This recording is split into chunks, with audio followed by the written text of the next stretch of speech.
안녕하세요. 40대 여자 인사드립니다. 저는 30대 초부터 40대 초까지 남편과 결혼 생활을 잘 하고 있었던 사람인데요. 하지만 돌을 지나친 시어머니의 아들 사랑으로 인해 이번에 돌싱으로 돌아왔어요.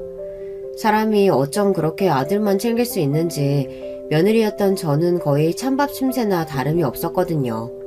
억울하긴 해도 옛날 분이시니 이해를 해야 했지만 그게 도를 지나치기도 했고 나중에는 남편마저 저를 뒤통수 치기 시작했어요. 그동안 겪은 수모를 이야기하면 시간이 부족할 정도로 많지만 간단하게 추려서 이야기를 해드릴게요.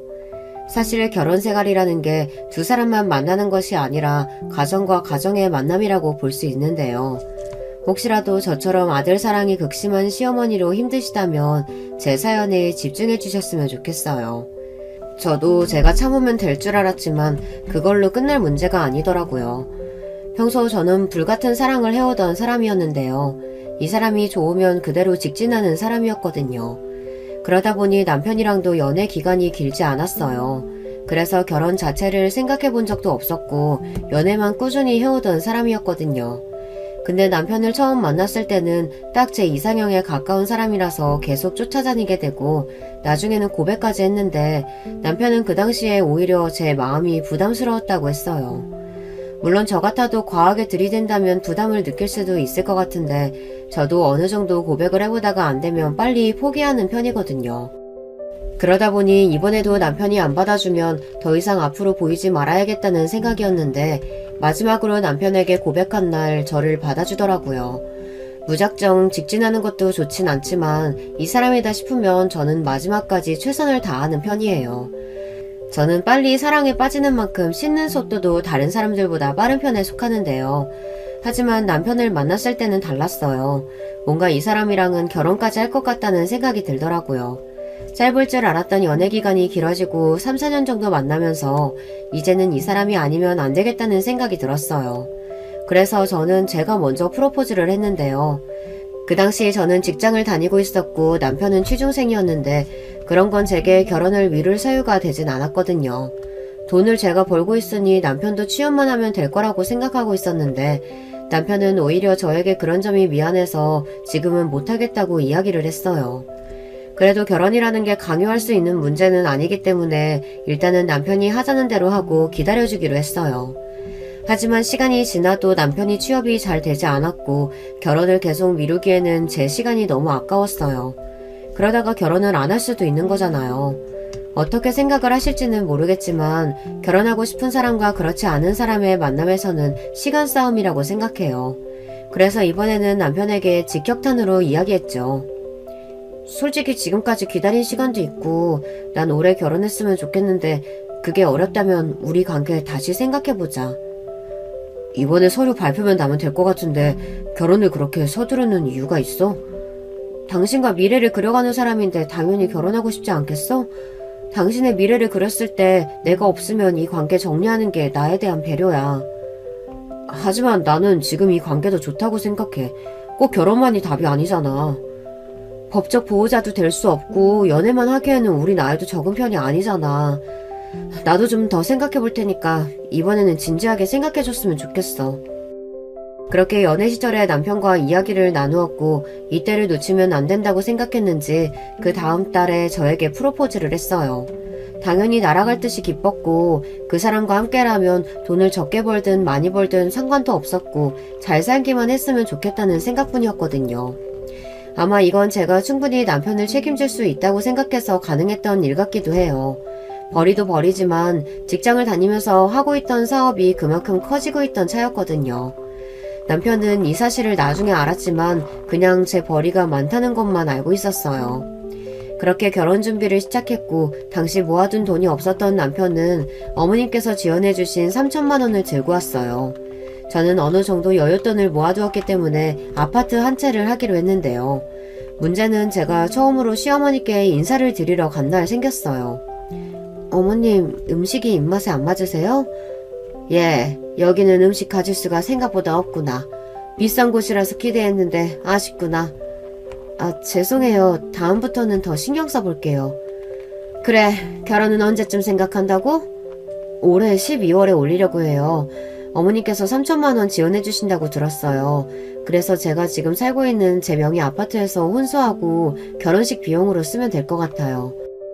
뭐? 집에 와서 우리의 기를 얼마나 죽이려고 그래? 어머니, 그게 무슨 말씀이세요? 기를 죽이다뇨. 그렇다고 저희가 길바닥에서 신혼생활을 할 수는 없잖아요. 이게 어디서 꼬박꼬박 말대꾸야. 집은 우리 집에서 시작하면 되지 뭘 다시 구하니? 시어머니가 하시는 말씀을 듣고 황당할 수밖에 없었어요.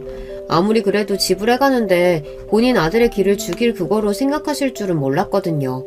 옛날 분이시라는 것은 저도 알고 있었지만 그런 말을 막상 들으니까 기분이 좋지 않더라고요. 당연히 포장 관리는 되지 않았고 남편이 중간에 중재해주긴 했지만 썩 달갑진 않았어요.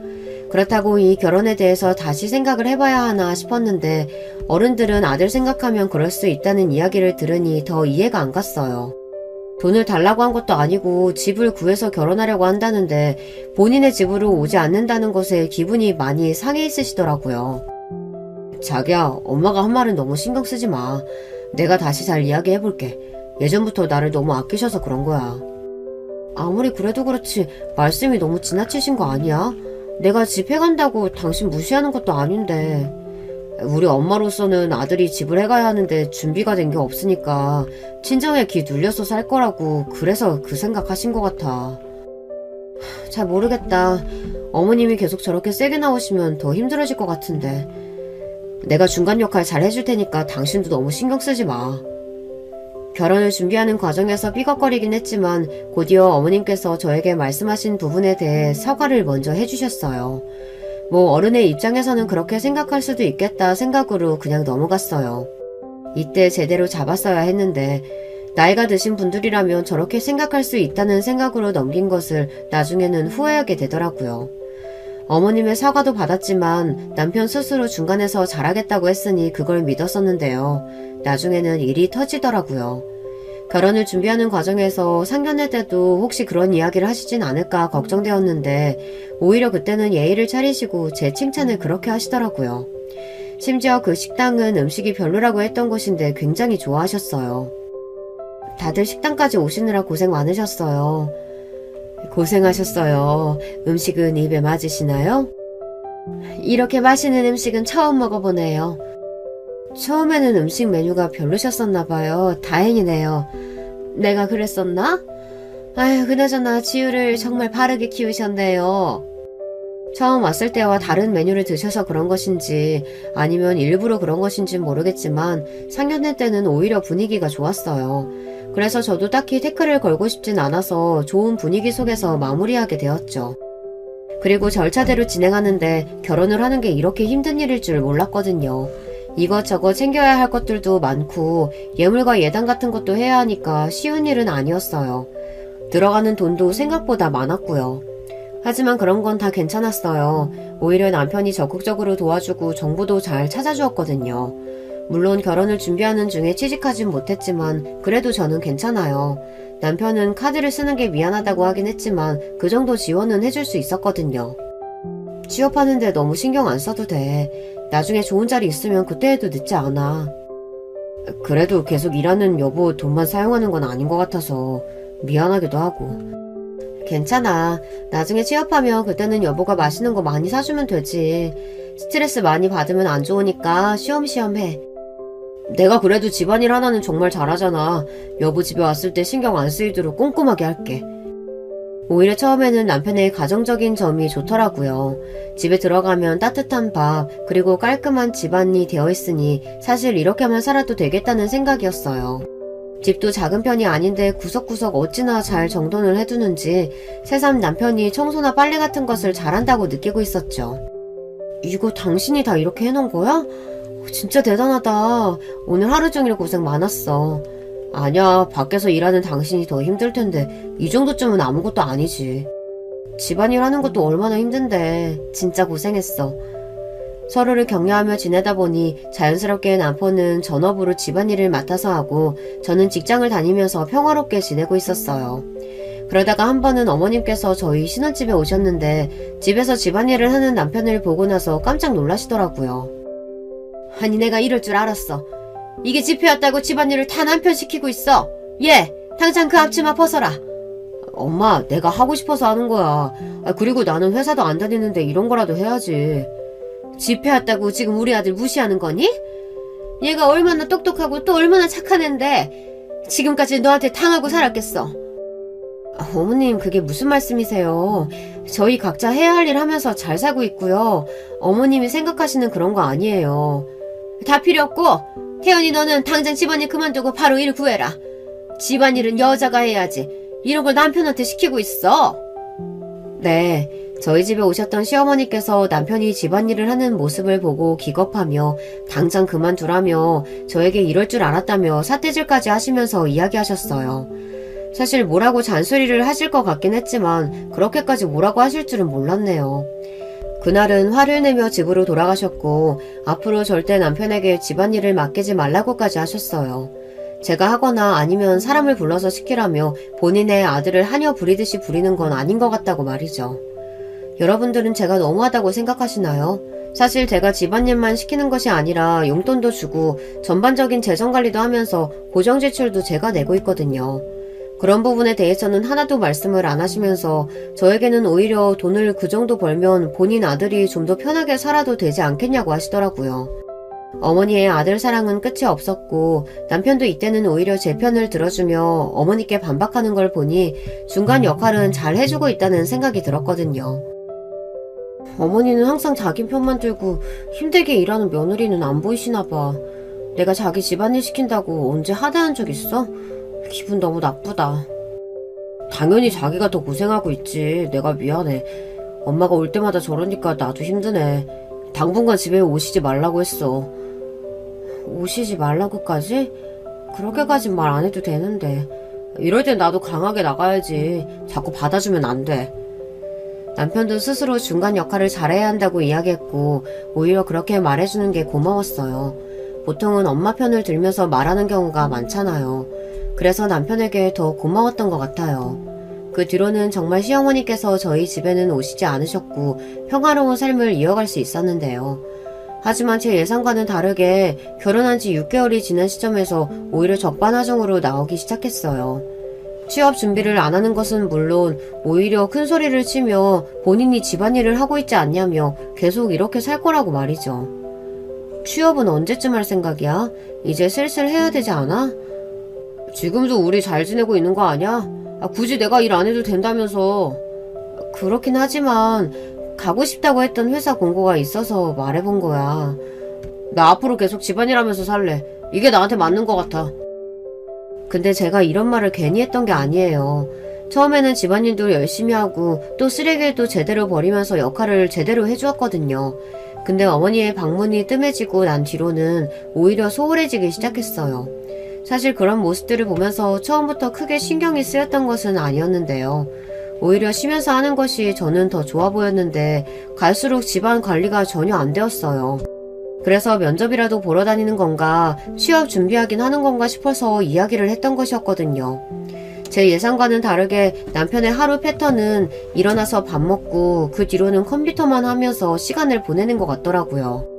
컴퓨터도 필요하다고 해서 사준 거였는데 그 뒤로 계속 게임만 하면서 시간을 보내니까 이대로 둘 수 없었어요.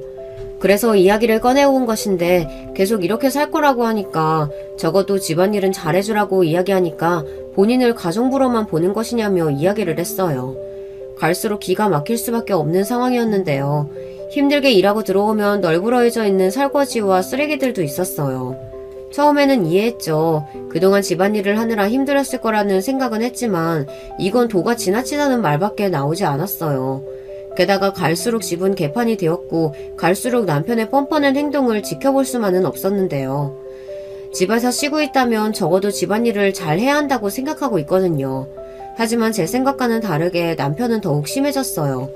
제가 집에 와서 조금이라도 집안일에 대해 이야기를 하면 그 자리를 피하는 것은 물론 나중에는 본인도 준비하는 게 있는데 어떻게 집안일만 하냐고 이야기를 하더라고요.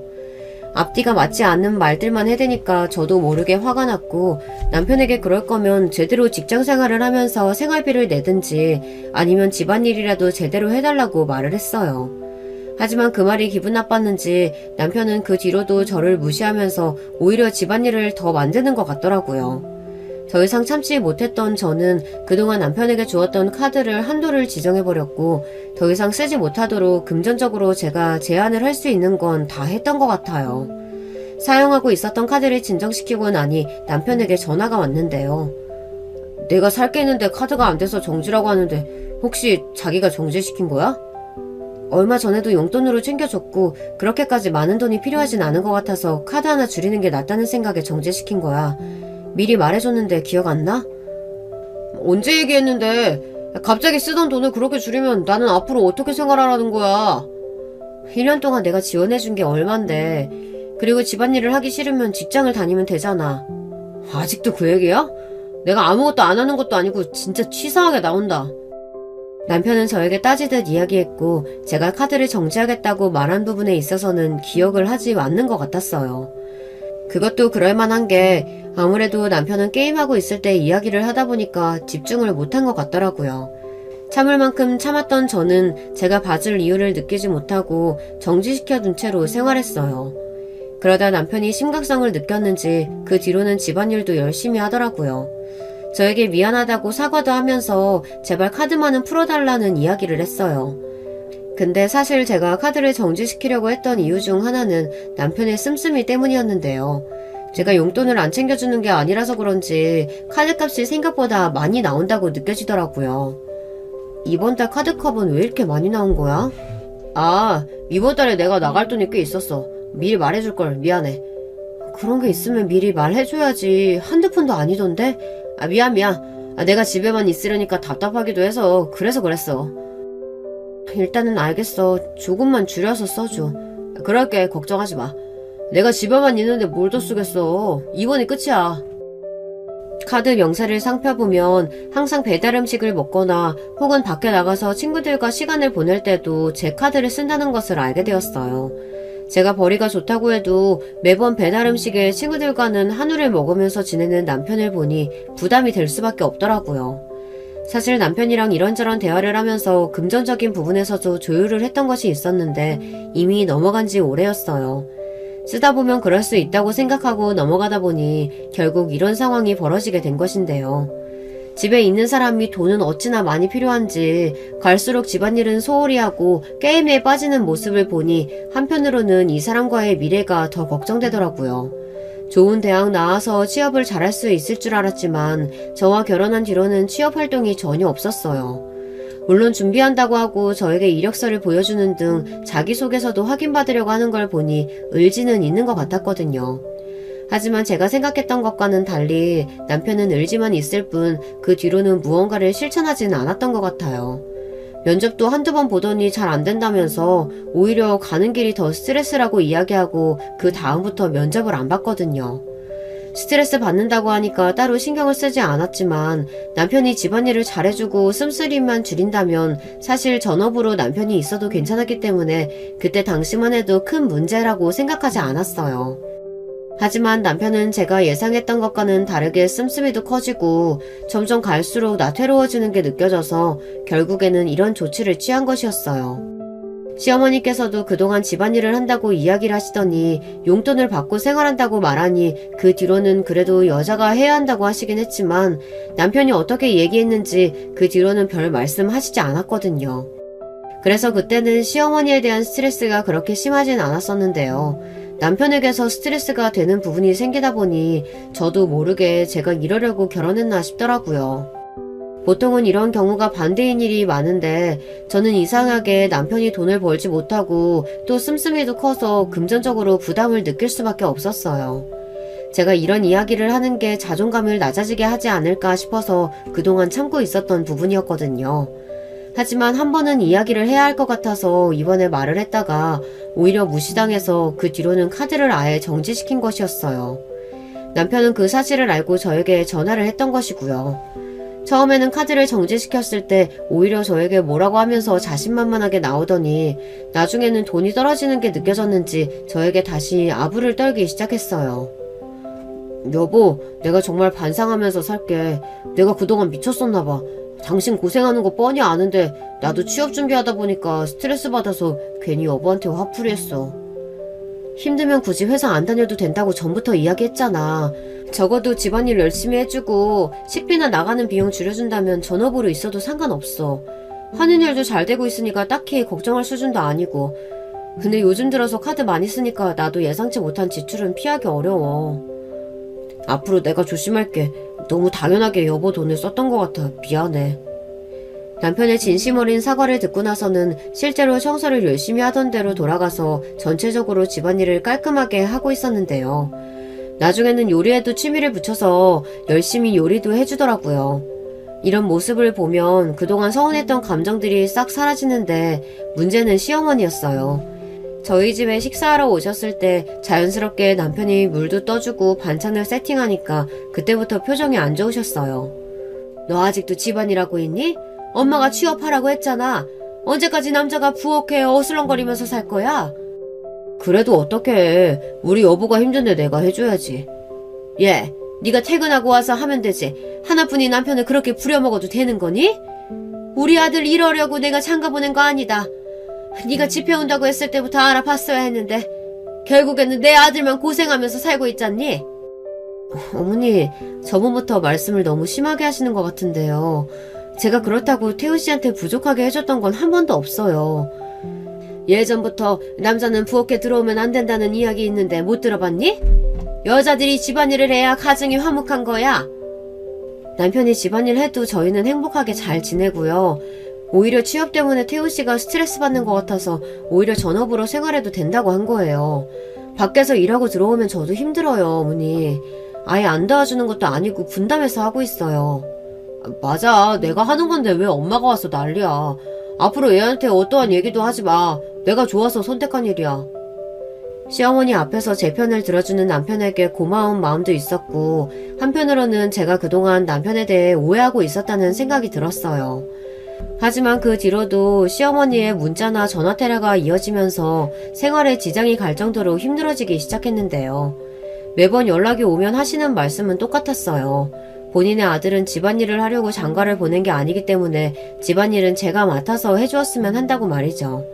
사실 남편이 그동안 저에게 잘못한 부분은 있었지만 다시 제대로 자리를 잡고 남편은 전업으로 저는 일터에서 열심히 생활하다 보니 그 뒤로는 따로 트러블이 날 만한 일이 없었어요. 어머니께서도 이 부분 이해해 주셨으면 좋겠는데 갈수록 더 저에게 스트레스를 주시더라고요. 하지만 이 부분을 어머니께서 한번 포기를 할 만한 일이 있었는데요. 아직도 태훈이가 집안일 하고 있니? 내 말이 말 같지 않은 것 같구나. 어머니, 그렇게 태훈 씨가 집안일 하는 게 싫으시다면 제가 그냥 일을 내려놓고 전업생활 할게요. 잘 다니고 있는 직장을 왜 그만둬? 그럼 달마다 나가는 돈은 어쩌고? 그건 태훈 씨가 이제 알아서 해야 할 문제인 거죠. 가장 역할을 그동안 제가 해왔으니 남편이 이제 하는 게 맞지 않을까요? 저도 이제 쉬면서 집안일 하고 어머님이 원하시는 대로 아들 떠받들면서 살게요. 내가 언제 일까지 그만두고 아들 떠받들면서 살라고 했니? 집안일에 네가 했으면 좋겠다는 거지. 일 때문에 바쁜데 어떻게 세밀하게 신경을 써요. 집안일 하려면 그만두고 잔업하는 게 낫죠. 요즘 애들은 일도 다니고 집안일도 다 한다던데 너는 그게 안 되니? 네, 어머니. 저는 그게 안 될 것 같네요.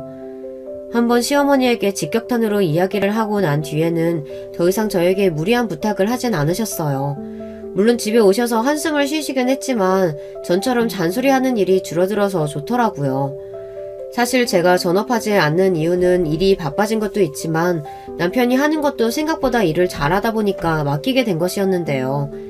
고정지출도 다 제가 내고 있고 무엇보다 양가 부모님 용돈을 드리고 있다 보니 그 부분에 대해서 남편도 고마워하고 있던 부분이었어요. 그리고 남편이 초반에만 삐걱거렸지 이제는 저에게 잘해주고 또 중간 역할을 잘해주다 보니까 평화롭게 생활을 할 수 있었던 것 같아요. 하지만 제가 너무 소홀하게 남편을 관리했던 걸까요? 카드 명세서를 보던 중 골프장에 갔던 이력이 있어 물어보니 취미로 시작했더라고요. 요리학원도 얼마 전에 다니기 시작했는데 취미까지 늘리는 것을 뭐라고 하진 않았어요. 하지만 갈수록 집을 비우는 시간이 늘어났고 특히 주말만 되면 같이 운동하는 사람끼리 저녁을 먹는다면서 제가 혼자 시간을 보내는 게 많아지더라고요. 이때 여자의 촉이라고 해야 할까요? 초반에는 오히려 남편이 이런저런 활동을 하면서 스트레스를 푸는 것 같고 집에만 있는 것보다 낫다고 생각했는데 외출이 잦아지니 뭔가 이상하다는 느낌이 들어 그때부터는 블랙박스부터 남편 휴대전화까지 살펴봤어요. 아니나 다를까 다른 사람과 바람이 났더라고요. 저를 ATM기 취급하면서 그 여자와 나눈 대화를 보며 이를 갈고 어떻게 복수해야 할지 이성적으로 생각을 해보기로 했어요. 감정적으로 힘든 시간을 보낼 수밖에 없었지만 제가 대문자 T라서 그런지 그 상황에서도 어떻게 하면 이 사람과 잘 끊어낼 수 있을지 생각하게 되더라고요. 처음에는 그런 생각도 들지 않고 화가 나다 보니 바로 이걸 따지고 싶었는데 그렇게 되면 제가 오히려 불리해질 것 같아 마음을 가다듬고 그 뒤로 제가 할 수 있는 건 다 했던 것 같아요. 예를 들면 증거를 모아두는 것부터 시작해서 변호사에게 상담받으러 가기도 했어요. 하지만 사람 마음이라는 게 한 번에 끊어내려고 해도 잘 안 되는 거잖아요. 저도 모르게 기회를 한 번 더 줘도 되지 않을까 생각이 들었어요. 왜냐하면 이 문제 말고는 저에게 너무 잘해주던 사람이었고 또 이런 부분을 제가 직접적으로 이야기를 한다면 스스로 정리할 수 있지 않을까 싶었거든요. 사연을 들으시는 분들이 저를 어리석다고 생각하실 수도 있어요. 특히 바람은 더욱이요. 하지만 생각해보면 몇 년 동안 같이 산 사람을 하루아침에 정리한다는 게 더 어려운 일이었거든요. 불륜에 대한 내용을 봤을 때 충격적이긴 하지만 그래도 이 사람의 진심이 아닐 거라고 생각했던 것 같아요. 지금 와서 생각해보면 어쩌면 제가 그 사람을 더 잡고 싶어서 그렇게 생각한 걸 수도 있겠네요. 어떻게 보면 정말 부질없는 짓이었지만 그때 당시에는 한 번이라도 남편이 저를 위해서 진심 어린 사과를 하고 그 생활을 정리한다면 모든 것이 괜찮을 것 같았어요. 그래서 남편에게 제가 알고 있는 사실에 대해 이야기를 해주었는데요. 그동안 당신 주말에 친구 만난다면서 나갈 때 어디 갔는지 다 알고 있어. 그게 무슨 소리야? 나는 사람들이랑 같이 식사하는 자리에 참여한 거밖에 없어. 나한테 지금 다 증거가 있는데 지금 이 자리에서 고백하면 한 번은 용서해줄게. 뭐든 다 용서해준다고? 내가 아무런 정보도 없이 당신한테 괜히 이런 얘기 할 것 같아? 몇 년 동안 같이 살아봤으면 알 거 아니야. 내가 정말 잘못했어. 당신이 생각하는 그런 관계 아니야. 어떤 걸 봤는진 모르겠지만 진심 아니야. 믿어줘. 솔직하게 말하면 봐준다는 말을 듣고 바로 실토하는 남편을 보며 기가 차기도 했지만 그때 당시에 저는 그 사람이 반성하는 모습을 보이니 한 번의 불장난이라고 생각하기로 했어요. 이제 와서 보면 정말 멍청했던 생각이었죠. 그렇게 남편을 봐주었지만 얼마 지나지 않아서 사건은 한 번 더 터지고 말았습니다. 너는 요즘 애들 같지 않게 일에만 집중하면서 사니? 남편이 저렇게 밖에 나돌아다니는 거 아니냐? 어머니, 그게 무슨 말씀이세요? 저는 제자리에서 최선을 다한 것밖에 없어요. 여자는 말이다. 집에서 어떻게 하는지에 따라서 남편의 행실이 달라지는 거야. 네가 그렇게 하니까 결국은 태훈이가 밖에 나가서 참한 여자 만나고 있는 이유가 있지 않겠어? 그게 무슨 말씀이세요, 어머니? 엄마는 무슨 얘기를 하는 거야. 그 전에 내가 정리 다 했다고 얘기했잖아. 지금은 이 사람밖에 없다고. 너도 정신 차려라. 일밖에 모르는 년이 뭐가 그렇게 좋다고 그러는 거야. 엄마는 걔가 훨씬 낫다. 어머니, 지금 제 앞에서 무슨 말씀을 하시는 거예요? 이건 정말 아니죠. 어떻게 저를 보시면 그렇게 만만하게 대하실 수가 있어요? 이게 봐줬더니 계속 기어오르기나 하고 내가 있는 곳에서도 이러는데 시험이 없는 곳에서는 남편을 얼마나 갈구겠어? 그건 바로 시어머니께서도 이 사실을 알고 계셨던 것인데요. 심지어 식사 자리에 그 여자와 저를 비교하시는 것을 듣고 나선 도저히 결혼 생활을 이어나가서는 안 되겠더라고요. 사실 남편이 실토한 뒤로는 골프도 끊고 지원해주던 것을 해주지 않고 오히려 집안일에만 집중을 하게 했거든요. 그랬더니 외출하는 일도 줄어들어서 안심하고 있었는데 정리한 것이 아니라 제가 일하고 있는 틈을 타서 계속해서 만나고 있었고 심지어 시어머니께도 저 몰래 그 여자를 만나면서 바람 피우는 사실을 알고 있었다는 것을 알게 되었어요. 식사 자리에서 충격적인 이야기를 듣고 뺨까지 맞은 제가 더 이상 참을 수는 없었는데요. 그렇게 귀하시면 품에 안고 사시지 왜 장가를 보내셨어요? 저도 이런 남편 필요 없습니다. 그동안 잘해주고 저를 위해서 열심히 하는 모습 보고 한번 봐줬던 거지. 계속해서 바람피는 놈 제가 왜 데리고 살아야 하죠? 그것도 식충이 같은 놈을? 너 지금 말 다 했니? 식충이라고? 내 아들이 어딜 봐서 식충이야? 너 같은 계집애 때문에 기죽어서 사는데. 태훈아, 당장 이혼해라. 네가 그동안 집안일 했던 거 다 법정에서 보상받고 재산 분할도 제대로 해. 재산 분할을 하라고요? 남편이 기여했던 부분도 없고 무엇보다 저희 혼인신고 하지 않고 살고 있는데 그게 가능할 거라고 생각하시는 거예요? 절대 못 주죠. 제가 누구 좋으라고 그런 걸 다 넘겨주겠어요. 엄마, 그만해요. 이게 뭐하는 짓이에요. 자기야, 내 말 들어봐. 나 진짜 다 정리했고 당신밖에 없는 거 알잖아. 둘이서 나를 속였는데 그 말을 내가 어떻게 믿어. 당신도 똑같아. 제발 내 말 좀 들어줘. 당신한테만 진심이었어. 그 사람은 정말 아무것도 아니었다고. 그렇게 자신을 믿어달라는 남편을 뒤로하고 저는 이 결혼 생활의 끝을 봐야겠다는 생각이 들어 바로 정리를 시작했어요. 아무래도 한번 바람피운 사람을 봐준다는 건 맞지 않는 것이기도 하고요. 시어머니께서 저렇게 이야기하시는데 제가 남편을 다시 받아줄 생각이 없어지더라고요. 이미 상처를 받을 대로 받았던 저는 더 이상 관계를 지속할 마음도 사라지니 그때부터는 처음 남편의 불륜을 발견했을 때처럼 냉정하게 상황을 보기 시작했어요. 그 대화를 끝으로 시어머니께서는 황급히 집으로 가셨고 남편은 저에게 계속 빌고 있던 상황이었는데요. 혹시라도 흔들리진 않을까 걱정이 되긴 했지만 오히려 저는 마음을 다잡고 남편을 내칠 수 있었어요. 그동안 내가 줬던 생활비 내놓던가 계속 그렇게 해봐. 난 끝까지 가볼 테니까. 내가 잘못했어. 정리하려고 했단 말이야. 근데 그 여자가 나를 협박하는 바람에 내가 그동안 당신 몰래 잠깐 만났었어. 어떤 약점이길래 내가 정리하라고 했을 때 정리를 못했을까?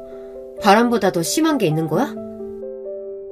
사실 내가 돈을 조금 빌린 것도 있고 조금씩 갚아나가고 있는데 그 여자가 안 만나주면 한꺼번에 돈 이자 쳐서 받을 거라고 하잖아.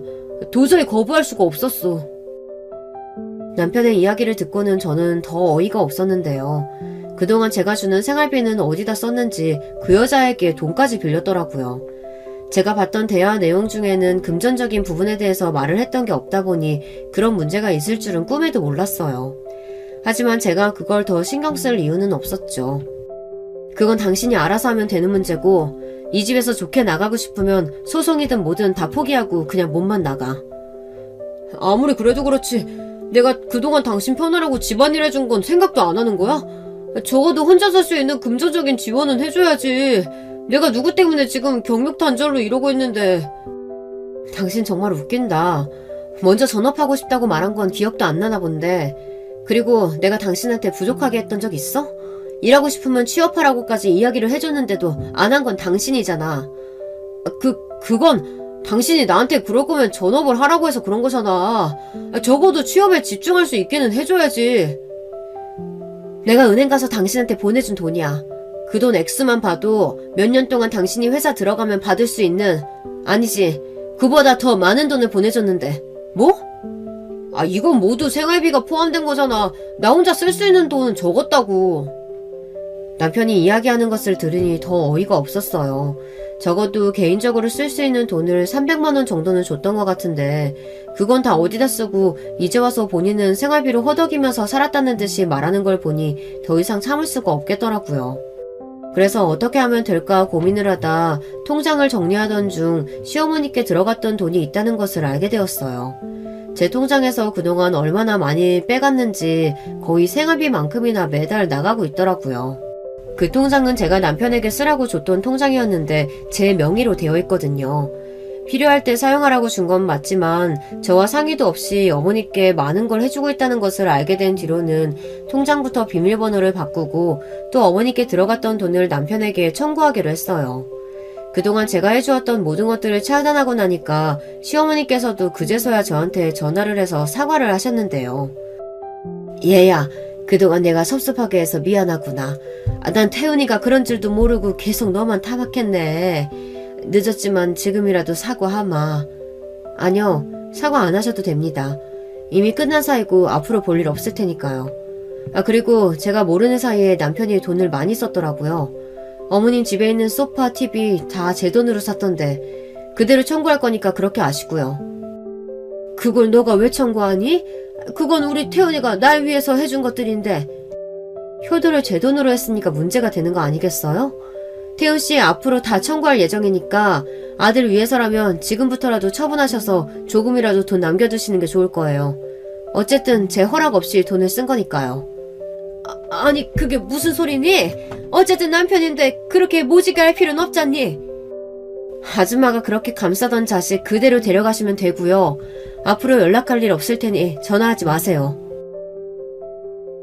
그리고 그 뒤로는 남편의 연락을 무시하고 그대로 집 밖에 짐을 빼두었는데요. 한참 밖에서 문을 두드리고 저에게 전화를 해서 경찰을 부르니 바로 사라졌어요. 저는 통장 정리를 하면서 그동안 남편이 시어머니에게 송금했던 내역들을 보내고 다시 입금하라고 이야기를 했죠. 정말 너무한 거 아니야? 내가 이 많은 돈을 어떻게 내? 그동안 네가 어머님께 송금했던 내역이야. 그리고 내가 마지막 정으로 너랑 연락했던 걔집은 건들지 않을게. 어떻게 보면 걔도 피해자잖아. 너 같은 인간이랑 같이 살아야 하니까. 내가 정리한 지 오래라고 얘기했잖아. 왜 날 못 믿어주는 거야? 통장 내역 다 봤다고 했는데도 정리했다고 우기는 걸 보니 너무 우습네. 그럼 모텔은 네 엄마랑 같이 갔냐? 그냥 혼자 쉬러 간 걸 수도 있잖아. 왜 그래? 그게 말이 된다고 생각해? 모텔에 당신 혼자 갔다는 증거 있어? 그러는 당신은 증거가 있어서 그렇게 말하는 거야? 당연하지. 당신 그 여자랑 대화한 내용만 봐도 알 수 있겠던데.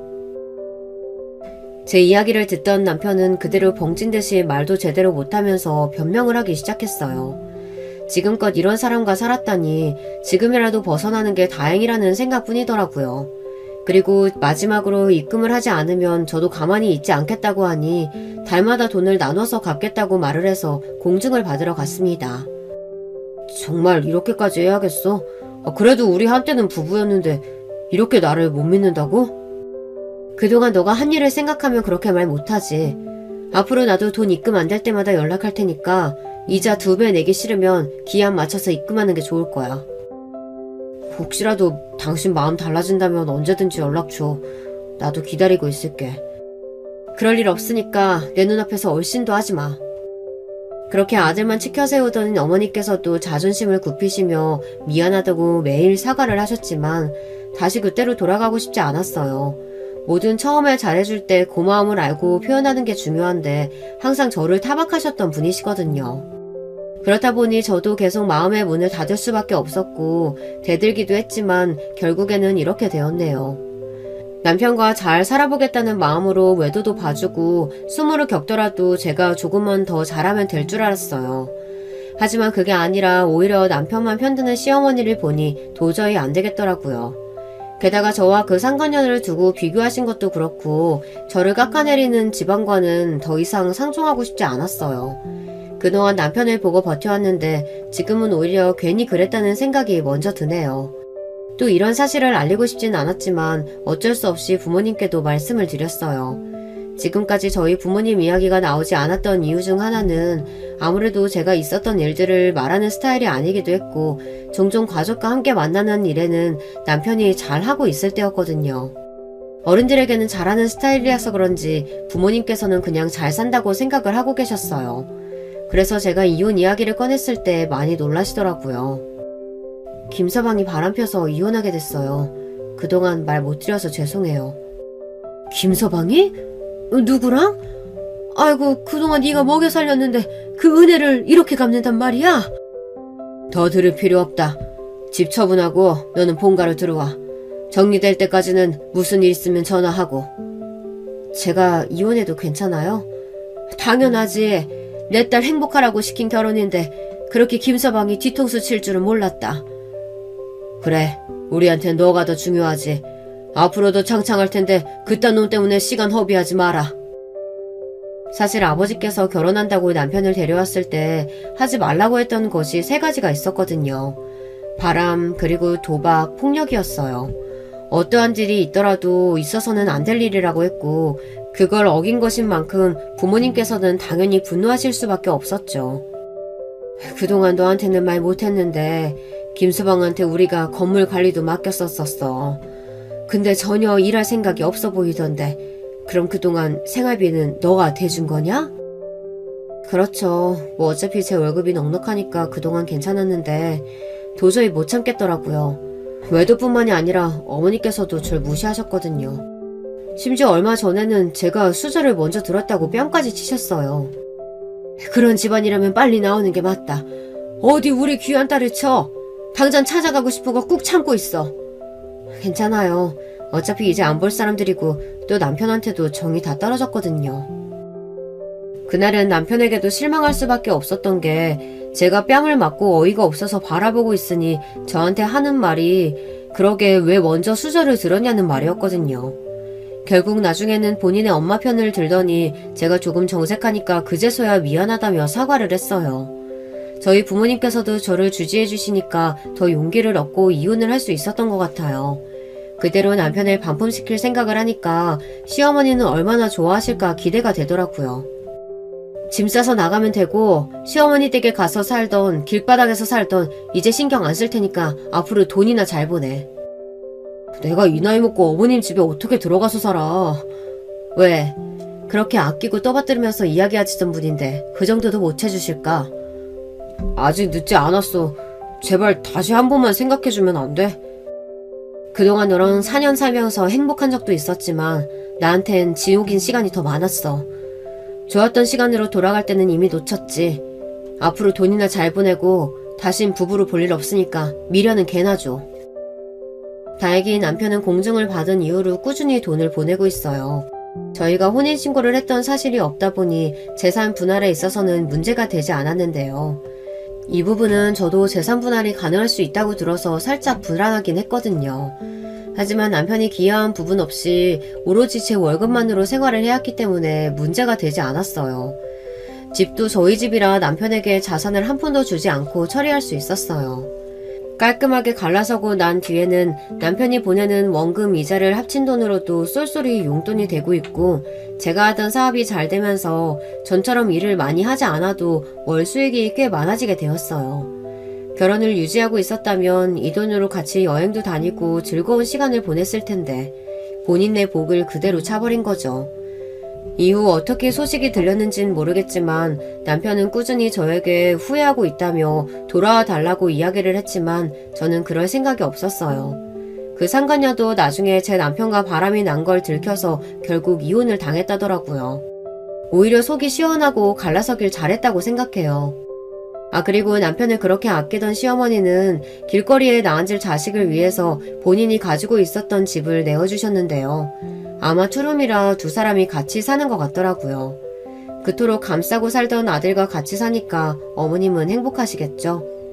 저는 그 뒤로 제가 하고 싶었던 거 그리고 사업을 번창하면서 승승장구하고 있어요. 이 모습이 배가 아프겠지만 오히려 더 배가 아팠으면 좋겠다고 생각해서 남편이랑 같이 아는 지인에게 제 소식을 일부러 흘려주고 있는 중이에요. 갈라서고 나니까 오히려 홀가분한 기분으로 다닐 수 있으니 좋네요. 요즘 한번 다녀오는 건 별다른 문제가 되지 않는다고 하는데요. 그래서 저도 또 다른 인연에 대한 가능성을 열어두고 저를 위해서 살려고요. 비교당하는 인생에서 벗어나니까 저도 자존감을 되찾게 되어서 앞으로도 쭉 이렇게 살 거예요. 다시는 그때로 돌아가지 않을 거랍니다. 여러분, 두 번째 사연 시작하기 전에 좋아요, 구독 꼭 눌러주실 거죠? 그럼 두 번째 사연 바로 시작합니다.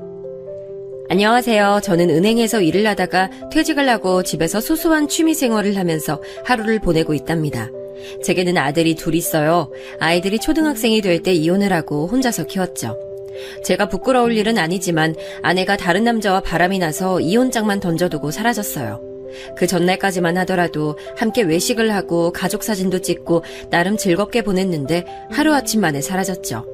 그래서 저도 아이들도 초반에는 많이 힘들었어요. 받아들이는 데까지 시간이 많이 걸렸죠.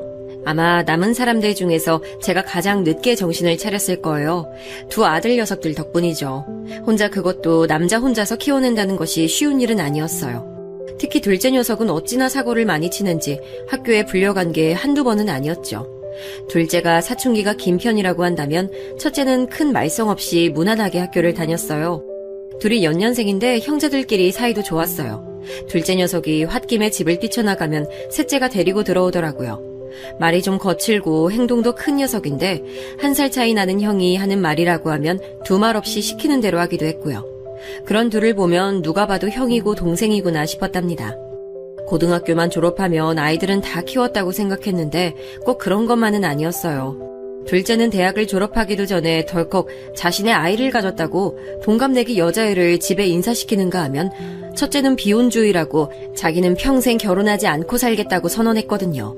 너무나도 극적인 두 아들 사이에서 한숨만 늘어나는 쪽은 저였죠. 갑자기 진행된 결혼이었지만 작은 며느리는 아들 녀석과는 전혀 달랐어요. 부모님께서 일찍 돌아가셨다고 하더니 애가 어찌나 꼼꼼하고 야무지게 하는지 가끔이지만 왜 아들과 연애를 했는지 모를 정도였어요. 둘째가 들어오고 나서 저의 걱정과 한숨은 많이 줄었죠. 우리 집 새남자들은 작은 며느리라면 꼼짝도 못했거든요. 그 와중에도 제 걱정은 늘 첫째였어요. 비혼주의라는 생각을 가진 게 저와 아내 때문은 아닐까 마음 한구석이 늘 무거웠죠. 첫째도 딱히 부정을 하진 않았어요. 녀석은 자기가 누군가와 함께 살면서 상대방을 믿고 책임져야 한다는 사실 자체가 부담스럽다고 말했죠. 처음엔 저도 선자리를 여기저기 알아봤는데 녀석이 35살이 넘어가면서 마음 한구석에서는 아들의 말대로 포기하고 있어야겠다 싶었죠. 그러던 어느 날 첫째가 저녁 식사 자리에서 폭탄을 하나 던졌어요.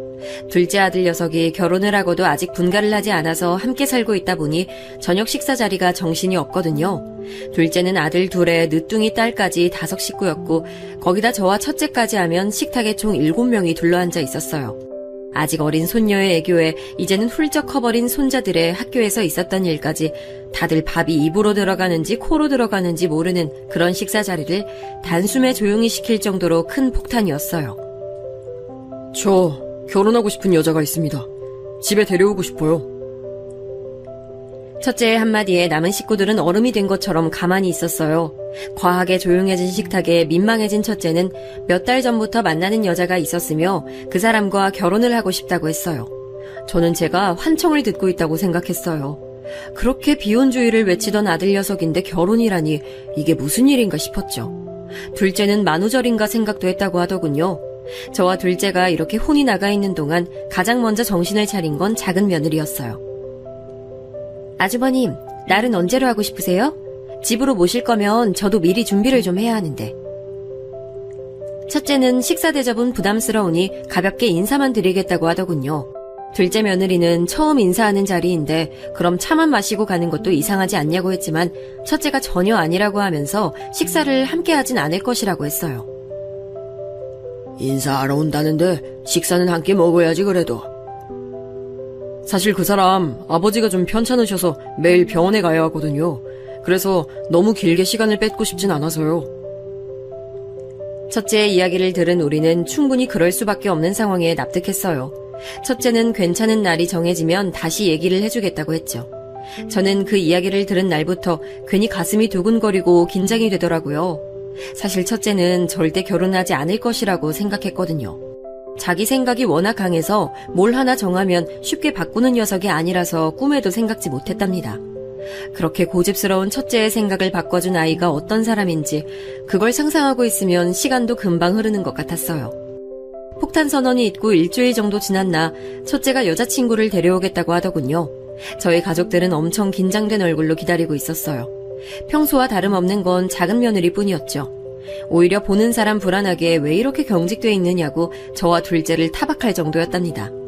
인사하러 왔다고 하면서 첫째 며느리들 아이가 들어오는데 제가 생각했던 것과는 완전 달랐어요. 우리 첫째 아들은 딱딱하고 반듯한 이미지가 좀 있거든요. 평소에 말도 별로 없고 큰 소리로 이야기를 하거나 말하는 법도 없어서 무채색에 가까운 그런 느낌인데 완전 반대였죠. 화려한 꽃이 연상되는 그런 사람이었어요. 화장이 진하거나 옷이 화려하다는 게 아니라 사람 자체가 그런 생각이 들게 만들더라고요. 그래서 우리 애랑 만나는 사람이 맞나 싶을 정도였죠. 안녕하세요, 아버님. 처음 인사드리는 자리에 빈손으로 올 수 없어서 가져왔어요. 저는 얼떨떨한 기분으로 선물을 받아들였죠. 제가 좋아하는 양주였어요. 제가 술을 많이 마시지도 즐기지도 않지만 딱 하나 이 양주만큼은 좋아하거든요.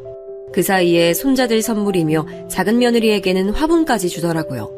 저는 뭘 그렇게 많이 챙겨왔냐고 했지만 활짝 웃으면서 기분 좋게 받아주셨으면 좋겠다고 했어요. 웃는 얼굴이 사람을 더 화려하게 만들더라고요. 순간 이혼한 아내의 얼굴이 잠깐 보이는 것 같기도 했어요.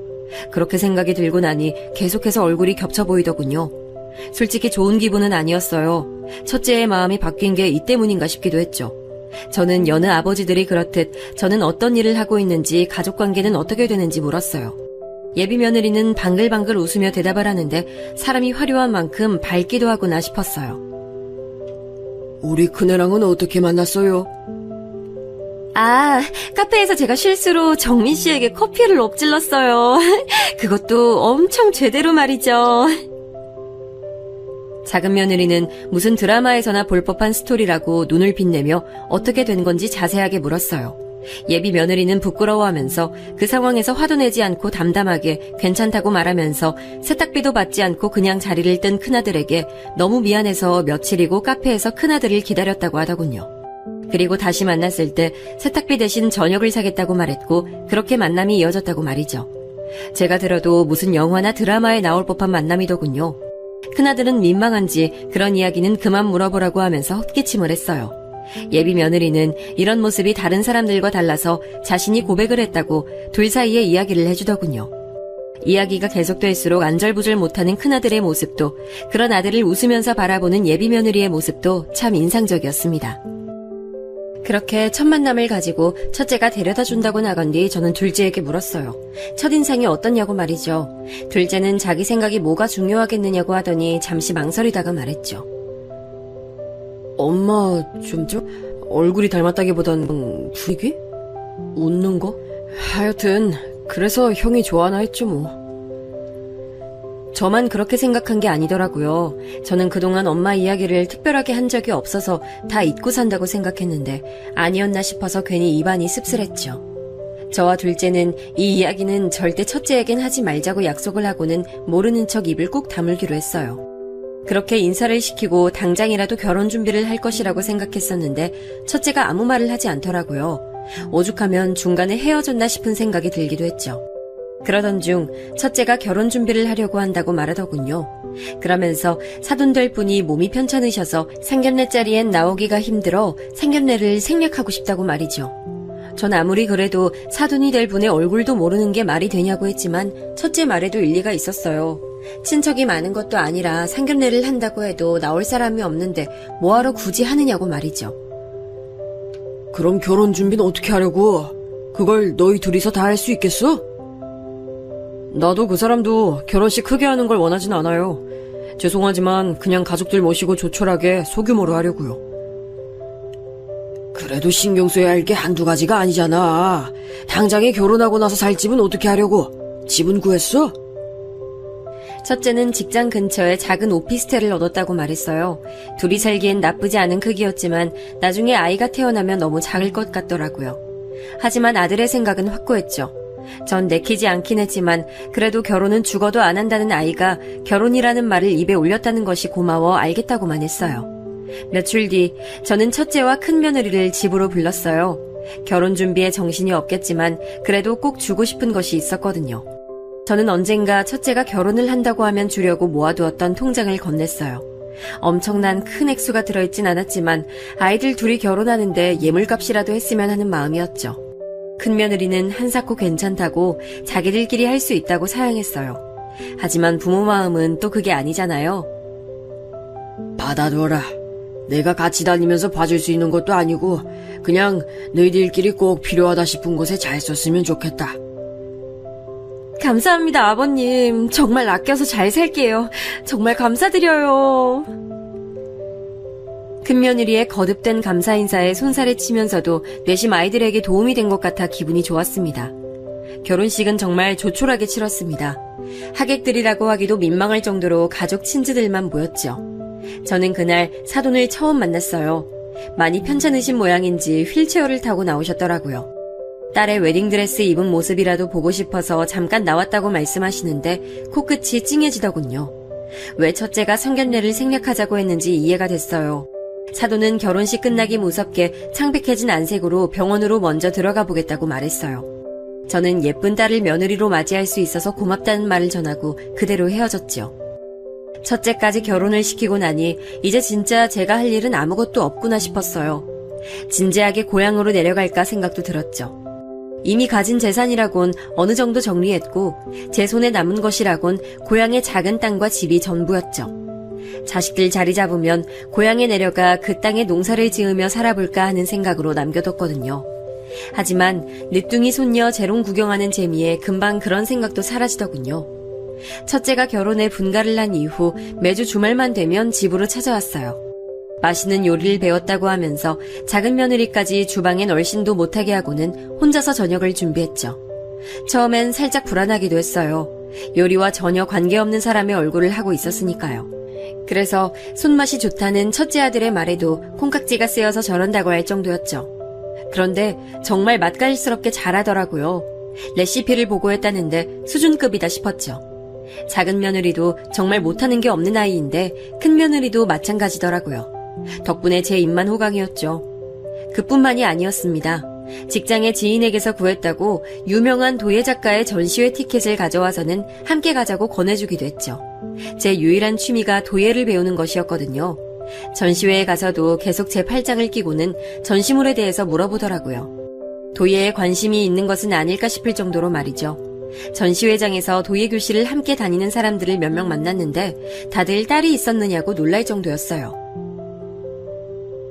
도대체 무슨 복을 그렇게 타고났어? 작은 며느리도 그렇게 아버지 아버지 부르면서 따라다니만 이제는 큰 며느리까지. 야, 부럽네, 부러워. 괜히 어깨가 으쓱하고 기분이 좋더라고요. 그런 제 모습을 눈치챘는지 큰 며느리가 평소보다 더 화사하게 웃으면서 다 아버님이 잘해주셔서 그렇다고 저를 치켜 세워주더라고요. 저는 지인들의 부러움을 한 몸에 받으면서 전시회를 구경하고 나왔죠. 집에 들어오니 작은 며느리가 잘 다녀오셨냐고 하면서 저녁 준비에 한창이었죠. 얼마 전 TV에서 나오는 잡채를 빤히 보고 있는 모습을 봤다고 하면서 잡채를 하고 있더라고요. 그걸 또 언제 봤느냐고 물었지만 작은 며느리는 배시시 웃으면서 맛은 장담 못한다고 하더라고요. 식탁에 앉아서 식구들을 보는데 이런 게 행복이지 뭐가 행복이겠는가 싶은 생각이 들었네요. 큰 며느리는 누구하고도 쉽게 이야기를 할 수 있었어요. 몇 번 만나지도 않았는데 동네 어른들이 다 저희 집 큰 며느리를 알더군요. 시장에 갔는데 다들 제게 큰 며느리가 싹싹하고 예의도 바르다고 칭찬 일색이셨죠. 주말이 되면 낮부터 며느리들이랑 시장을 함께 가는데 양옆에 애들이 제 팔짱을 끼고 가면 다들 무슨 복이냐고 부러워하는 사람들이 많았어요. 한 번은 작은 며느리 부탁으로 반찬 가게에 간 적이 있었는데 사장님께서 큰 며느리가 반찬 사러 와서는 자꾸 자기 재산인 레시피를 알려달라고 한다고, 이런 게 다 가져가면 자기 장사 어떻게 하느냐고 웃으면서 한 소리 하더라고요. 알고 봤더니 제가 잘 먹는 반찬을 직접 해보고 싶은데 인터넷 레시피로는 별로였다고 가게까지 찾아가서 딱 하나만 가르쳐 주실 수 없냐고 물었더라고요. 가게 일을 돕겠다고 나서면서 물어보는 통에 거절도 못했다고 하는데 괜히 얼굴이 붉어지면서 민망한데 그게 또 그거대로 기분이 좋았어요. 그렇게 몇 달은 정말 재밌게 지냈어요. 큰 며느리도 작은 며느리도 의외로 둘이 잘 맞춰 지내더라고요. 저는 전혀 다른 성향이라고 생각했거든요. 내심 다행이다 싶었죠. 거기다 사돈도 많이 좋아지셨다고 하니 이렇게 좋을 수가 없더라고요. 그래서 식구들과 경주 펜션을 빌려서 놀다 오기도 했고 손자들이 하도 캠핑 노래를 불러서 캠핑장에도 다녀왔죠. 큰 며느리는 아이들하고도 잘 지냈는데 손주 녀석들이 큰엄마와는 이야기가 잘 통한다고 엄청 좋아하더라고요. 작은 며느리가 섭섭하다고 제게 말할 정도였죠. 그런 저희 집 분위기가 조금씩 달라지기 시작한 것은 큰 며느리가 찾아오는 빈도가 줄어들면서부터였어요. 일주일에 몇 번이고 오던 아이가 이제는 주말에 얼굴 보기도 힘들었죠. 저는 무슨 일이라도 생겼느냐고 물었지만 얼버무리면서 말을 하지 않더라고요. 어쩌다 찾아오는 날에도 얼굴에 수심이 가득했죠. 저는 첫째를 불러 무슨 일이 집에 있느냐고 물었지만 큰일이 아니라고만 하더군요. 저는 걱정이 됐어요. 그렇게 밝고 에너지 넘치던 아이가 이렇게까지 변한 것엔 이유가 있지 않겠는가 싶었죠. 하지만 당사자들이 입을 꾹 다물고 있으니 답답해 미치겠더라고요. 그날 저녁도 마찬가지였어요. 저녁을 먹고 나서 급하게 일어나는 큰애 내외를 방으로 불렀죠. 저는 무슨 일이 있었는지 숨기지 말고 다 이야기를 하라고 애들을 다그쳤어요. 오늘이야말로 무슨 일이 있어도 이유를 듣겠다고 다짐했죠. 결국 먼저 이야기를 꺼낸 건 아들 녀석이었어요. 장인어른께서 급하게 컨디션이 나빠지셨어요. 아무래도 수술을 해야 한다고 하는데 그 수술비가 좀 커요. 수술하고 나서도 회복하는 데 들어가는 비용도 있고, 그래서 저도 아내도 이리저리 알아보는 중이에요. 너희는 그런 얘기를 어떻게 나한테 말 한마디를 안 해? 내가 그 사실을 알면 내가 그 돈 마련하는데 도움을 주면 좋지 너희 타박을 하겠니? 그런 중요한 얘기를 어떻게 숨겨? 제가 숨기자고 했어요, 아버님. 아버님이 부족한 저한테 얼마나 잘해주시는지 아는데 돈 얘기를 어떻게 해요? 큰며느리가 울면서 정말 죄송하다고 말했어요. 저는 이런 큰 이야기를 제게 숨겼다는 것도 속상했지만 아이들이 저를 편하게 의지하지 못한다는 점도 마음이 아팠죠. 자세한 이야기를 들어보니 수술 자체는 보험이 적용되지만 거기서 사용되는 약물 같은 것들이 보험 적용이 되지 않아서 금액이 상당하더라고요. 아이들이 대출을 알아보고 있는 중이라고 고백했죠. 제가 은행에서 일한 경력이 있는데 그런 생각까지 했으면서 왜 묻질 않았느냐고 한 소리 하긴 했지만 길게 혼을 낼 순 없었어요. 어떻게든 제게 손 벌리지 않고 해결하고 싶었다는데 그 마음을 어떻게 혼을 내겠어요. 저는 같이 방법을 찾아보자고 말하고는 아이들을 돌려보냈죠. 그날 밤 저는 생각이 많았습니다. 제게 큰 돈이 있는 것도 아니고 지금 제게 남은 것이라곤 고향의 작은 땅과 집뿐이니까요. 그 땅은 부모님께서 물려주신 곳이자 저의 어린 시절 추억이 가장 많이 담겨있는 곳이었어요. 그래서 쉽게 마음의 결정을 내릴 수가 없었죠. 저는 다음날 아침부터 부지런히 고향으로 내려가 부동산을 하는 친구를 찾았습니다. 상황을 이야기하고 급하게 땅을 처분하고 싶다고 하자 친구 녀석이 알아봐주겠다고 하더군요. 금매로 내놓으면 땅은 5천만 원 정도 할 것이라고 알려주더군요.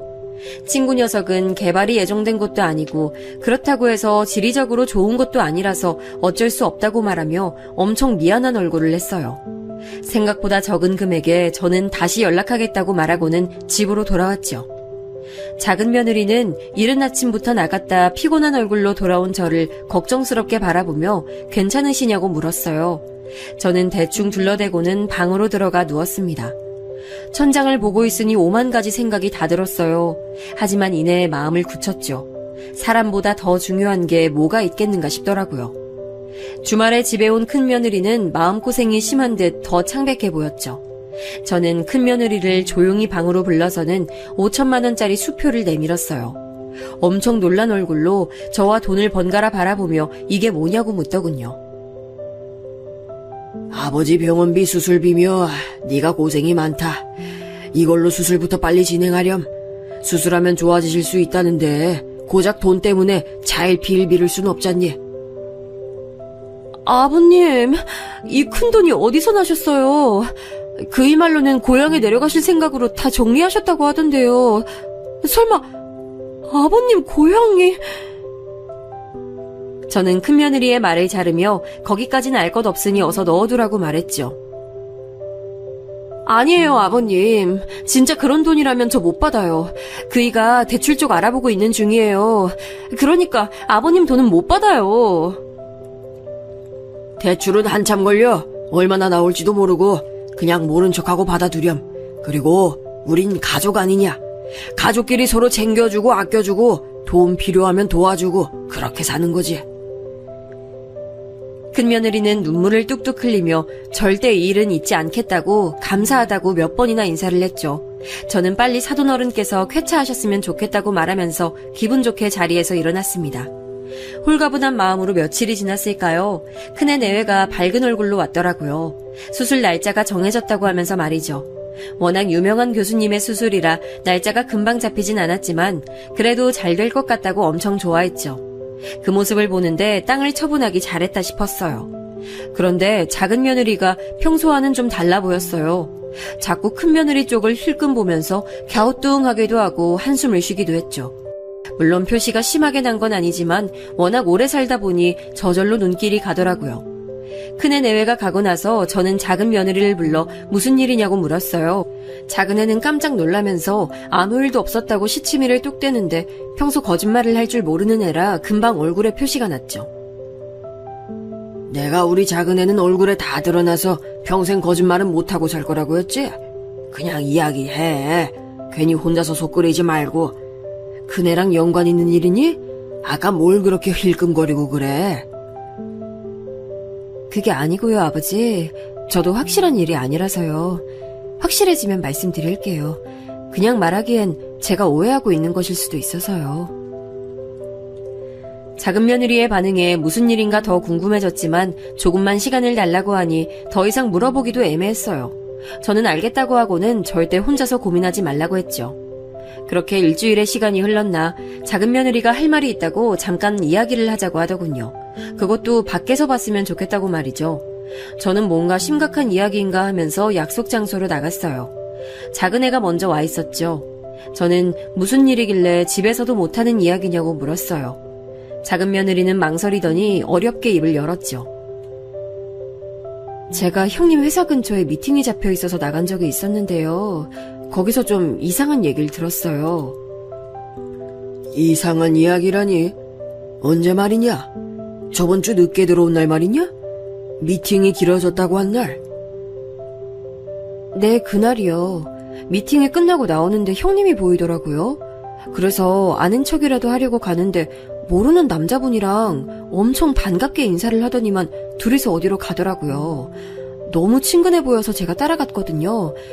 물론 잘못된 행동이라는 건 아는데 너무 가까워 보여서요. 작은 며느리 이야기에 누가 뒤통수를 강하게 내려친 기분이 들었어요. 남자라니, 그것도 가까워 보이는. 저는 긴장감에 주먹을 쥐었다 펼쳤다를 반복하면서 이야기를 마저 해보라고 다그쳤어요. 작은 며느리는 제 눈치를 보면서 이야기를 계속 이어나갔죠. 두 사람이 차를 타고 사라지길래 저도 부랴부랴 쫓아갔는데 어느 호텔 앞에서 내리더라고요.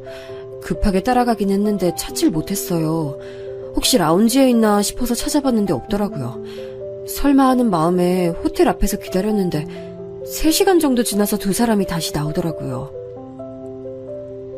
저는 입안이 바싹 말라오는 게 느껴졌어요. 바람이라니, 대낮에 호텔이라니. 저는 앞에 있던 물잔에 물을 단숨에 비우고는 물을 더 달라고 말했죠. 작은 며느리는 고개만 숙이고는 마시지도 않은 커피를 이리저리 휘젓고 있었어요. 저는 그 뒤로 이야기를 물었죠. 호텔에서 나와서는 각자 갈 길 가는 바람에 더 이상은 볼 수 없었어요. 그런데 어제 제가 또 두 사람을 영화관에서 봤거든요. 둘이 서로 팔짱 끼고 나오는데 아무리 봐도 이상해서 아버지, 이런 말씀 드려서 죄송해요. 작은 며느리는 무슨 죄인이라도 되는 듯이 앉아있었죠.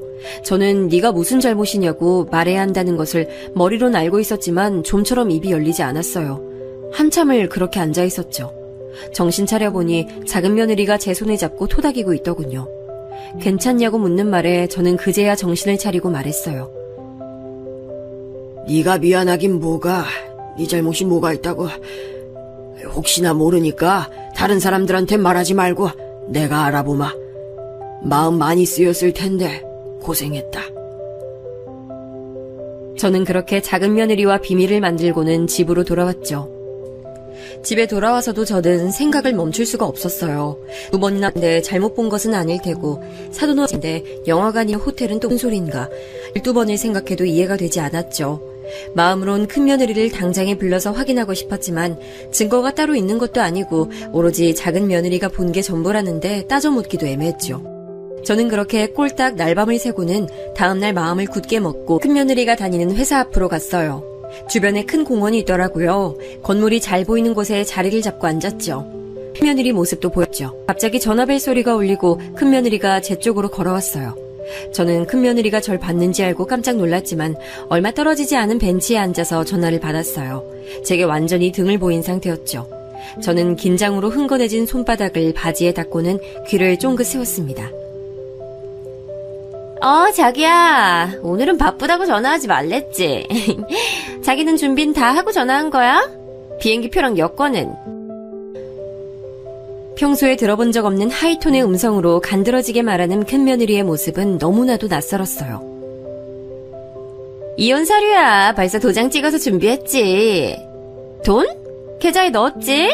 그쪽에서 바로 찾을 수 있게 해뒀어. 대출 승인이 아직 일하나? 은행 다녔다는 영감탱이 연줄 좀 쓰면 될 텐데 하여튼 고리타분해. 진짜 내가 이번 건 크게 한탕할 생각에 참았지. 안 그랬으면 벌써 날랐어. 아무래도 은행 다녔다는 영감탱이는 저를 칭하는 말 같았죠. 저는 머릿속이 하얗게 변했어요. 손부터 시작해서 온몸이 떨려왔죠. 겨울도 아닌데 말이에요. 그렇게 제게 아버님 부르면서 사랑스럽게 다가왔던 것들이 모두 꿈만 같았어요. 그래, 알아. 5천만 원만 가지고 나르기엔 우리가 공을 너무 들였지. 자기야, 나도 힘들었다니까. 진짜 영감탱이한테 잘 보이려고 내가 얼마나 노력했는지 자기 몰라? 꼴의 남자라고 내가 아버님 하고 부르면 금방 해벌쭉해서는 내가 소름이 돋았어. 상상만 해도 점심때 먹은 게 올라올라 그런다. 하늘이의 전화통화가 길어질수록 저는 점점 숨을 쉬는 것이 힘들어질 지경이었어요. 당장이라도 달려가서 머리채를 휘어잡고 소리를 지르고 싶었지만 도저히 움직여지지 않았죠. 아무리 다리에 힘을 넣어도 일어나는 것조차 할 수 없었어요. 비행기 날짜 잘 확인했지?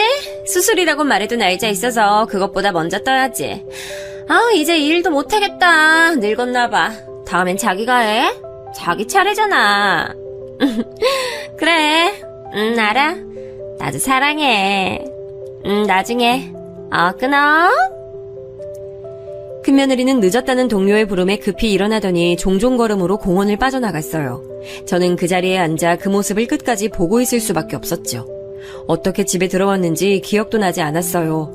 분명 운전을 하긴 했는데 정신 차려보니 제 방이더군요. 텅 빈 집 안에서 혼자 한참을 울었습니다. 바보같이 저런 꽃뱀한테 걸려버린 우리 큰아들 인생도, 그리고 세상 풍파 다 맞고 살아왔다 생각했는데 홀라당 속아 넘어간 제 인생도 답답했죠. 집안에 제 울음소리가 울렸어요. 그렇게 있다 보니 현관소리와 함께 작은 며느리가 퇴근해서 들어오는 소리가 들렸습니다. 저는 급하게 눈물을 닦고 누웠어요. 저는 두 눈을 질끈 감고 숨만 내쉬고 있었죠. 작은 며느리는 제가 잠든 것이라 생각하고 살짝 들어왔다가 나가더군요. 저는 이 일을 어디서부터 어떻게 정리해야 하나 고민이 됐어요. 방금 전화를 녹음이라도 해둘 것을 상상도 못했던 전개에 가만히 있던 것이 후회가 됐죠. 저는 우선 큰아들에게 전화를 걸었어요. 아버지, 무슨 일이세요, 이 시간에? 너 대출 받는다고 하던데 어디 은행이냐? 큰아들은 허둥거리며 대출 이야기는 어떻게 하셨냐고 물었죠. 마음이 급한 저는 그런 건 묻지 말고 당장에 어느 은행인지 이야기하라고 했죠. 큰아들은 제가 대출 심사를 도와줄 것이라 생각했는지 곧 승인이 날 것이라며 괜찮다고 하더군요. 저는 언성을 높이며 당장 이야기하라고 했죠. 아버지 왜 그러세요? 무슨 일 있으세요? 대출 신청한 은행은 왜 자꾸 물어보세요? 잔말 말고 빨리 말해. 아니다, 됐다. 네가 말 안 한다고 내가 못 알아낼 성 싶으냐? 금방이라도 전화를 끊을 것 같았는지 큰아들이 급하게 저를 말리고는 은행을 알려주더군요. 딱 제가 일했던 곳이었어요. 저는 알겠다고 말하고는 함께 일하던 동기에게 전화를 걸었어요. 그 집 아들이 은행에 다니고 있다는 것이 생각났죠. 동기는 갑자기 전화해서는 제 아들의 대출 승인을 좀 미뤄달라 부탁하는 제 말에 순순히 그렇게 이야기하겠다고 하더군요. 왜 그러냐고 물어보면 뭐라고 해야 하나 고민했는데 아무것도 묻지 않아줘서 너무 고맙더라고요. 그렇게 우선 대출을 연기하고는 둘째 아들 내외를 방으로 불렀습니다. 그리고 작은 며느리가 봤다는 사실을 전했어요. 작은 아들은 바로 눈이 뒤집혀서는 바람이 무슨 소리냐고 작은 며느리를 들들 볶더군요. 야, 너 이게 무슨 소리냐? 뭘 봤다고? 나한텐 왜 말 안 했는데, 너 이러는데 너한테 무슨 의도를 해? 가서 사고치면 누가 수습하라고? 둘 다 그만해. 그리고 작은 애가 뭔 잘못이 있다고 그렇게 볼까? 내가 말하지 말라고 했다. 그러면서 저는 둘에게 오늘 낮에 직접 들었던 내용을 빠짐없이 말했어요. 작은 아들 내외는 입을 떡하니 벌리고는 한동안 반응이 없었죠. 그렇게 괄괄하고 다혈질인 작은 아들까지도 반응이 없을 정도였으니까요. 저 역시 같은 일을 겪었기에 저는 가만히 둘을 기다렸습니다. 곧 작은 아들이 벌떡 자리에서 일어나더니 다 죽여버리겠다며 밖으로 나가려 하더군요. 저와 작은 며느리는 급하게 붙들어 그렇게 해서는 아무것도 해결되지 않는다고 말했어요. 워낙 어렸을 때부터 다양한 운동을 한 녀석이라 저희 둘의 힘으로도 역부족이었죠. 야, 네가 지금 가서 엎어버린다고 도움이 될 것 같아? 정신 안 차려? 아버지 보시는데 맞을래? 작은 아들의 힘에 이리저리 휘둘리던 작은 며느리가 소리를 지르며 등짝을 후려치자 그제야 정신을 차린 것인지 얌전해지더군요. 힘이 빠진 제가 휘청거리자 작은 며느리가 깜짝 놀라며 저를 부축했어요. 작은 아들도 놀랐는지 죄송하다고 하면서 다시 자리에 앉더군요. 명확한 증거도 없이 고작 내가 들었다는 말로 해결될 일은 아니라는 것쯤은 너도 알겠지? 경찰에 가서 이야기를 하려고 해도 너희 형한테 말하려고 해도 증거가 있어야지. 그래서 말인데, 둘째야, 네 놈 친구 중에서 흥신소인가 뭔가 하는 애 있다고 하지 않았니? 그 녀석하고 연락하고 지내지? 아, 형탁이요? 네, 아직 연락하고 있어요. 물어볼까요? 뒤 좀 캐달라고? 사실 여부만 좀 확인해달라고 그래. 사돈이란 사람이 병원에 입원해 있는지부터, 그리고 작은 애가 봤다는 남자랑 너희 형수도 비행기 끊었다는데 그것도 맞는지 가능하면 알아봐달라고 하고. 저는 작은 아들 내외에게 무슨 일이 있어도 큰애 앞에서 내색하지 말라고 못을 박았어요. 물론 당사자 앞에서 화가 나더라도 무슨 일이 있어도 참아야 한다고 신신당부를 했죠. 작은 아들은 씩씩거리면서 어떻게 그럴 수 있느냐고 했지만 그렇게 못하겠거든 어디 한동안 나가 있으라고 했죠. 아버진 되세요? 얼굴 보고 밥이 넘어가시겠냐고요. 전 못해요. 지금 당장이라도 가서 두 인간들 목이라도 비틀어버리고 싶은 심정이에요. 그만해. 아버님이 괜찮아서 하시는 말씀 아니잖아. 그 정도도 몰라? 어떻게든 그것들 잡아서 족치고 싶은데 증거가 없어서 이렇게 참고 또 참으시잖아. 그러니까 당장 형탁이 오빠한테 전화해서 빨리 움직이라고 해. 우리가 증거를 잡아야 그것들 교도소에 집어넣지. 저는 작은 아들에게 대화로 봐서는 이번이 처음이 아닌 것 같다며 자세하게 알아봐달라고 전화라는 말도 빼놓지 않았어요. 그렇게 작은 아들이 형탁이를 만나러 간다고 나갔어요. 다음날 낮에 큰아들이 전화가 왔더라고요.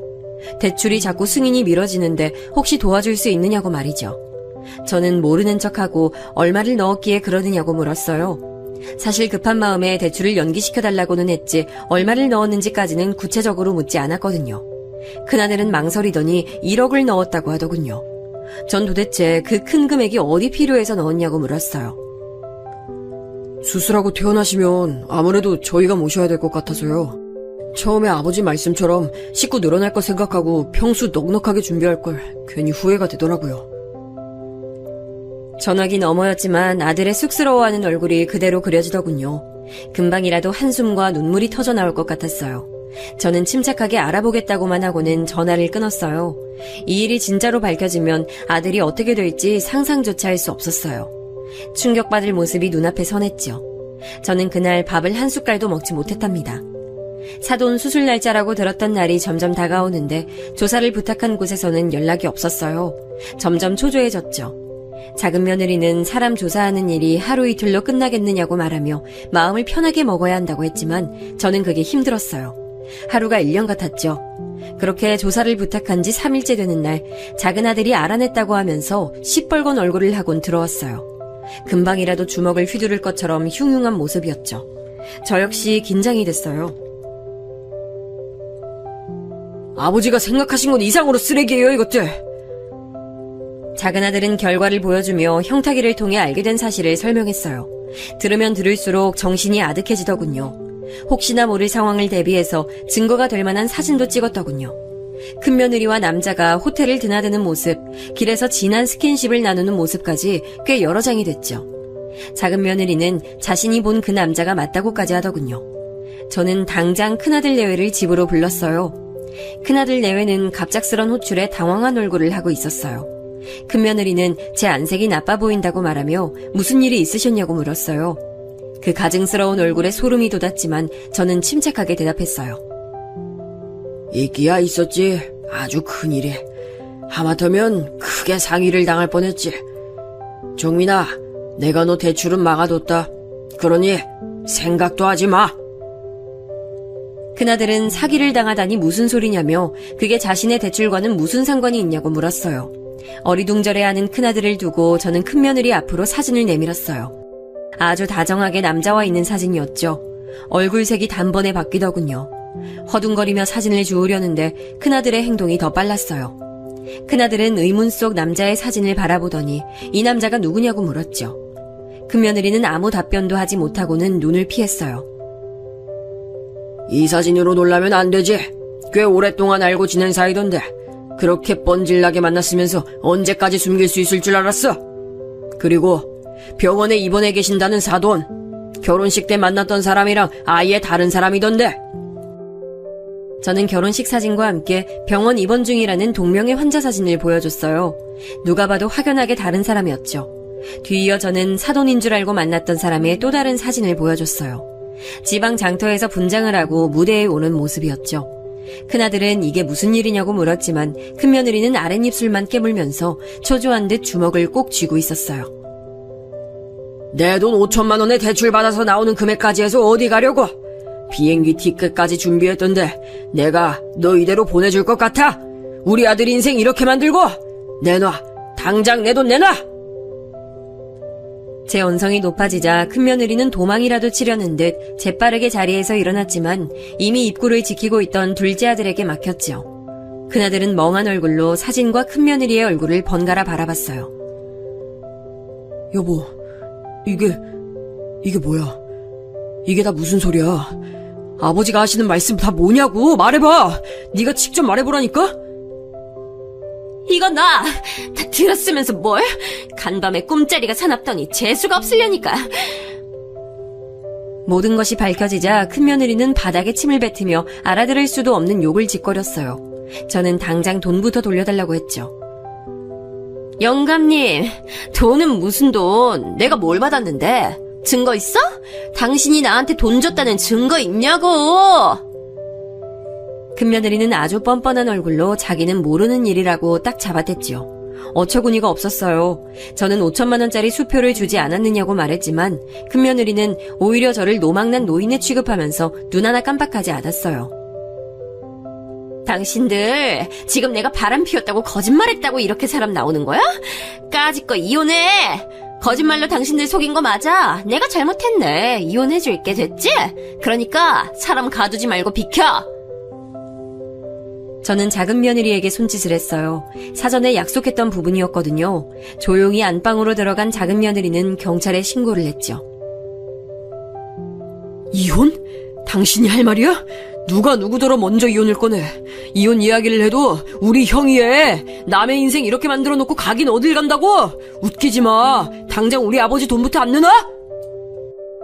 큰며느리는 끝까지 모른다고 소리를 지르더니 작은 아들을 밀치며 날뛰기 시작했어요. 큰아들은 이미 넋을 놓았는지 가만히 고개만 숙이고 있었어요. 곧 경찰이 도착했죠. 막상 경찰의 얼굴을 본 큰며느리는 당황한 기색이 역력했어요. 저는 큰며느리를 가리키며 사기를 칠 목적으로 우리 아들과 결혼했다며 사기죄로 신고한다고 말했어요. 큰며느리는 억울하다고 소리를 질렀죠. 우선 경찰서에 함께 가서 이야기를 하자고 하더군요. 저는 작은 며느리에게 큰아들을 부탁하고는 경찰서로 따라갔죠.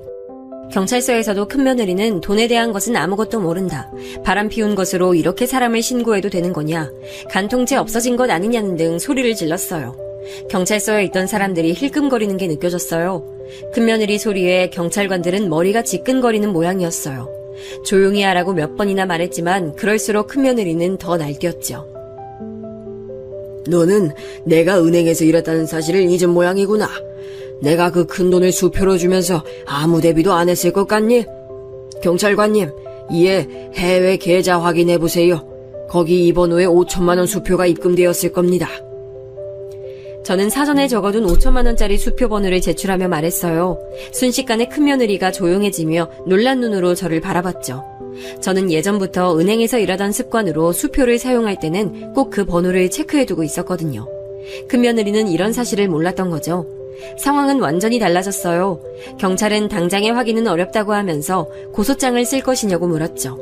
저는 당연하다고 말하면서 그 자리에서 고소장을 작성했어요. 큰며느리는 자신이 생각지도 못했던 일에 놀란 나머지 갑자기 말을 다듬더니 제 팔을 붙들고 잘못했다고 자기가 속였던 것 다 용서해달라고 하더군요. 저는 그런 큰며느리를 무시하고는 흥신소에서 받은 자료들 중 일부를 경찰에 제출했어요. 다른 피해자가 있는 것 같다는 말도 빼놓지 않고 했죠. 제가 들었던 대화를 그대로 전하면서 남자도 조사해보시는 것이 좋을 것 같다고도 했죠. 큰며느리는 그제야 사태의 심각성을 알았는지 저한테 울고불고 매달렸어요. 아버님, 제가 잘못했어요. 5천만 원 드릴게요. 제가 생각이 짧았어요. 이혼 서류도 쓸게요. 그러니까 저 좀 봐주세요. 아버님! 큰며느리는 바닥에 무릎까지 꿇어가며 제게 매달렸지만 저는 뒤도 돌아보지 않고 경찰서를 나왔습니다. 나중에 들었지만 큰며느리와 그 남자는 이런 일을 반복적으로 저질러 오면서 꽤 많은 돈을 갈취했더라고요. 신고 피해액이 10억이 넘었다고 하더군요.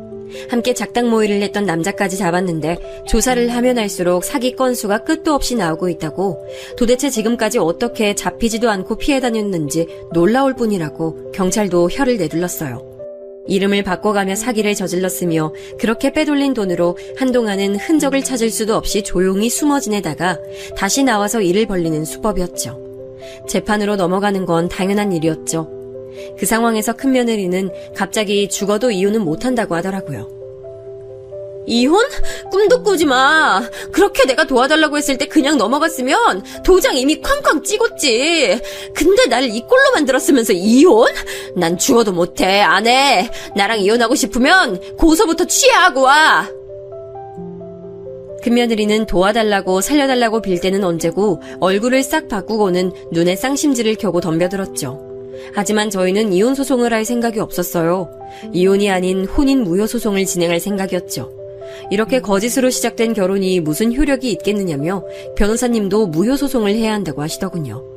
큰아들은 그날의 충격으로 한동안은 밖에 나오지도 않았어요.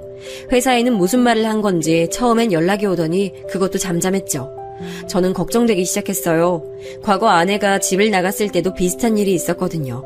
그래서 집에만 틀어박혀 있는 것이 불안하고 초조했습니다.